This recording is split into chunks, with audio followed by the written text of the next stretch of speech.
கர்த்தருடைய பரிசுத்தமுள்ள நாமத்துக்கு மகிமை உண்டாவதாக. அன்பானவர்கள், இன்று கூட நாம் தியானத்துக்கிட்ட தெரிந்து கொண்டிருக்கிற தேவ வசனம் ரெவல்யூஷன் 2 அதிகாரம் 4-5 வசனங்கள். இந்த வசனத்தில் என்ன சொல்லப்பட்டிருக்கிறது என்று பார்த்தனா, ஆனாலும் நீயோ ஆதில் கொண்டிருந்த அன்பை விட்டாய், உன் பேரில் எனக்கு குறை உண்டு.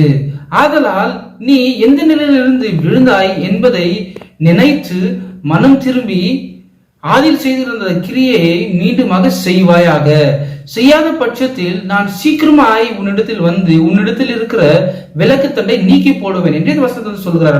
அன்பானவர்கள், அதாவது இந்த வசனத்தை என்ன சொல்கிறார் வந்து பார்த்தோன்னா வந்து எபேசு சபையை பார்த்து இந்த காரியங்களை வந்து சொல்லுகிறார். அதாவது ஆனாலும் நீங்க வந்து உங்க பேர்ல எனக்கு வந்து ஒரு குறை இருக்கிறது என்று சொல்லி என்ன சொல்றாரு வந்து பார்த்தோன்னா வந்து ஆதில கொண்டிருந்த அன்பை நீங்க வந்து விட்டீங்க என்று வந்து சொல்லுகிறார். அன்பானவர்களே, அது மாத்திரம் இல்லாம வந்து நீங்க என்ன பண்ணணும் என்று வந்து சொல்றாரு என்று வந்து பார்த்தோன்னா வந்து நம்ம எந்த நிலையில இருந்து வந்து விழுந்தீங்க என்பதை குறித்து வந்து நினைத்து மனம் திரும்பி அந்த ஆதில செய்த கிரியை வந்து மீண்டுமாக வந்து செய்யணும் என்று வந்து சொல்லப்பட்டிருக்கிறார். அதாவது மனம் திரும்பி மீண்டுமாக அந்த ஆதில செய்த இந்த கிரியைகளை வந்து மீண்டுமாக செய்ய வேண்டும் என்பது குறித்து இந்த வசனத்தை வந்து சொல்லுகிறார். அன்பானவர்களே, அப்போ உண்மையாக வந்து அப்ப எபேசு சபை அவ்வளவு மோசமான ஒரு சபையாக வந்து இருந்ததா என்பதை குறித்து நாம் பார்க்க இதே அதிகாரத்தில் 2 அதிகாரத்தில் 2-3 வசனத்தை வந்து பார்க்கும் பொழுது வந்து அந்த எபேசு சபை எப்படி இருந்தாங்க என்று வந்து பார்த்தோம்னா, அவங்க கூட வந்து நிறைய தேவ காரியங்கள் வந்து ஈடுபட்டதா கொண்டுதான் வந்து எதுவுமே செய்யாம அவங்க வந்து முழுமையாக வந்து பின்மாற்றத்துக்குள்ள வந்து போகவில்லை. ஆனால் அவங்க எப்படி இருந்தாங்க என்று வந்து பார்த்தோம்னா வந்து பேஷியண்டா,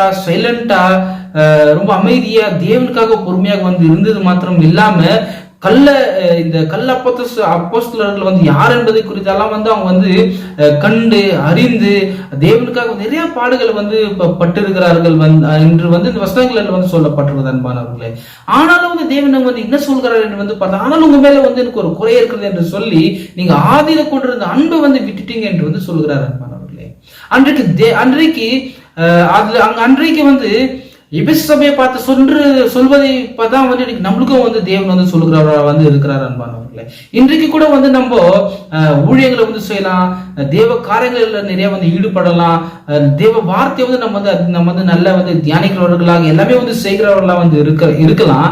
ஆனாலும் வந்து நம்ம ரட்சிக்கப்பட்ட புதுசுல இருந்த அந்த ஒரு தாகமும் ஆத்மா பாரமும் அதே போல தேவன் மேல வந்து இருந்த அன்பு, உற்சாகம் எல்லாமே அதே போல வந்து இருக்கிறதா, இல்ல நம்மளோட வாழ்க்கையில இருந்து ஏதாவது மாறி இருக்குதா என்பதை குறித்து நம்ம வந்து பார்க்கணும். அன்பானவர்களே, சோ அது குறித்து தான் வந்து இங்க வந்து தேவன் வந்து சொல்லுகிறார்.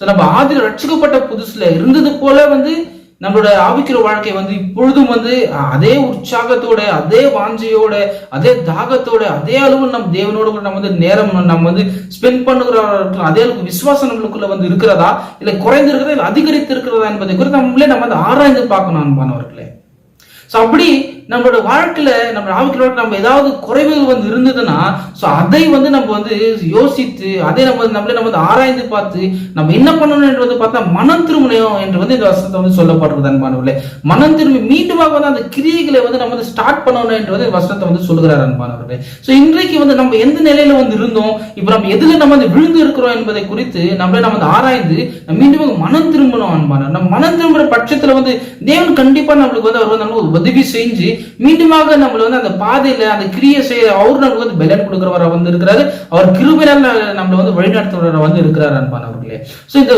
வசனத்தோட நோக்கம் வந்து இதுவாக தான் வந்து இருக்கு. நம்ம எப்படியாக வந்து மீண்டுமாக வந்து நம்ம தேவனோடு இன்னும் கனெக்டடாக வந்து இருக்கு, இன்னும் அவருக்கு எடுத்து நம்ம இன்னும் அன்பு செலுத்தணும் என்பது இந்த வசனத்தோட நோக்கம். அன்பானவர்களே, ஆனா இந்த வசனத்தை வந்து பார்க்கும்போது வந்து நான் அப்படி நீங்க மனம் திரும்பாத பட்சத்துல நம்ம கிட்ட வந்து அந்த விலகத்தை எடுத்து போடுவேன் என்று வந்து சொல்லுகிறார். அன்பானவர்களே, உண்மையாகவே தேவன் அப்படி செய்வாரா என்று வந்து பார்த்தோம்னா கண்டிப்பாக வந்து இல்ல. அன்பானவர்களே, ஏன்னா இந்த வசனத்தின் நோக்கம் என்னவென்று வந்து பார்த்தோம்னா வந்து நாம் மனம் திரும்பி மீண்டும் தேவன்கிட்ட சேர வேண்டும் என்பதே வந்து தேவனோட நோக்கமாக வந்து இருக்கிறது. அன்பானவர்களே, கர்த்தர் இந்த வார்த்தைகளை ஆசீர்வதித்து வார்த்தை வழி நடத்துவாராக. ஆமென்.